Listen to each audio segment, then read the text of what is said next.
Ahoy, Peter here from Brighter Training, and today we're going to have a look at how to actually start writing or working even when you're stuck. So whether it's school or work, there are times when we probably don't feel inspired or particularly motivated. Let's have a quick look at how we can overcome this. Now, you've probably said this before: I work better under pressure, or I'm just waiting until I feel ready, until I'm in the mood, until I'm motivated. It sounds reasonable, but here's the reality.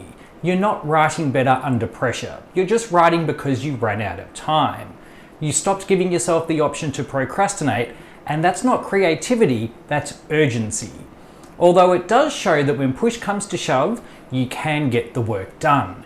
But people are a touch deluded if they think that they work better at the 11th hour. It's usually just justification for procrastination and disorganization. And waiting to feel ready isn't the answer either, because motivation doesn't come before action. It actually comes after. Now, if you've ever struggled to get to the gym, you already know how this works. You're tired, distracted, not in the mood, but you put on your shoes, fill your water bottle and walk to the door. And suddenly you are more likely to follow through, because action leads to more action. Writing works in exactly the same way. If you're stuck, don't wait for inspiration. Start moving, even if it feels clunky or awkward. The key is to create small, low-resistance habits that make it easier to get started and to keep going. Now, if you want to make real progress, you need to stop treating writing like something that happens when you have the time. You need to schedule time for writing just like you'd schedule in a meeting or an appointment. So protect that time, treat it as non-negotiable. Short, focused blocks are the best, and this is where something like the Pomodoro Technique comes in. It's simple, backed by research on attention and productivity. All you do is set a timer for 25 minutes, work only on your writing during that time. So no emails, no notifications, no multitasking. When that timer goes off, take a 5-minute break and then repeat. These short bursts help you avoid fatigue, reduce procrastination, and they keep your brain focused. It's far easier to commit to 25 minutes than to write all afternoon. Boundaries like this reduce overwhelm, and they train your brain to treat writing as a routine, not a monumental task. Here's another reason people get stuck. They try and think their way out of a writer's block, but thinking alone won't get you there. You actually write your way out of a thinking block, not the other way around. If you don't know what to write, just start by writing exactly that. I'm stuck because, or I think I need to explain this, but I'm not sure how. Start writing.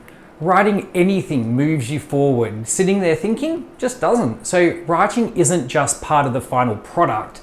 It's part of the thinking process itself. And when you don't know where to start, work backwards. Ask yourself, what's the goal? What needs to be clear by the end? Then build a simple structure. So start with some rough headings, just the major points that you need to cover.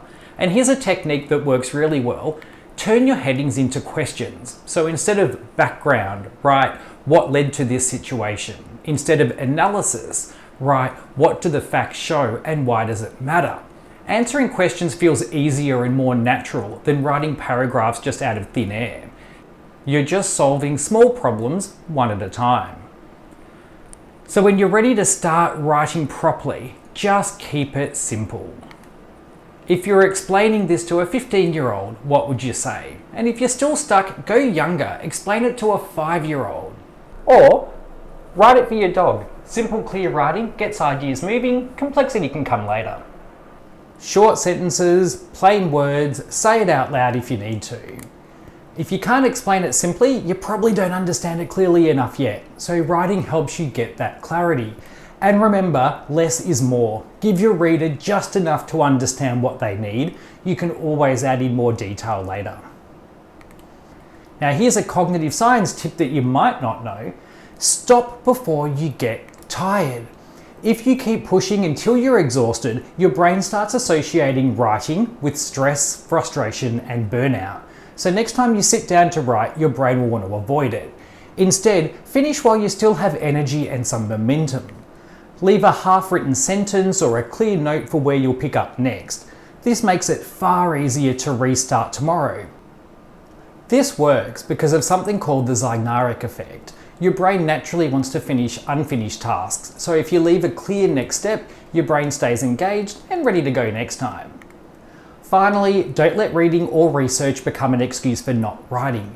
You will never feel ready if you think that you have to read everything first, whether it's journals, articles, or even business reports. Instead, start writing now, then ask yourself, what do I need to know next in order to keep writing? Let your writing guide your research, not the other way around.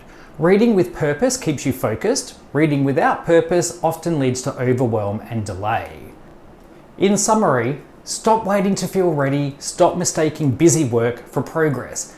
Writing happens through small, deliberate actions. Schedule time, set clear boundaries, start simply, write questions and answer them, stop before you get exhausted, and let your writing guide your research. That's how you turn stuck into progress and how you make writing a habit, not a crisis. Thanks for watching.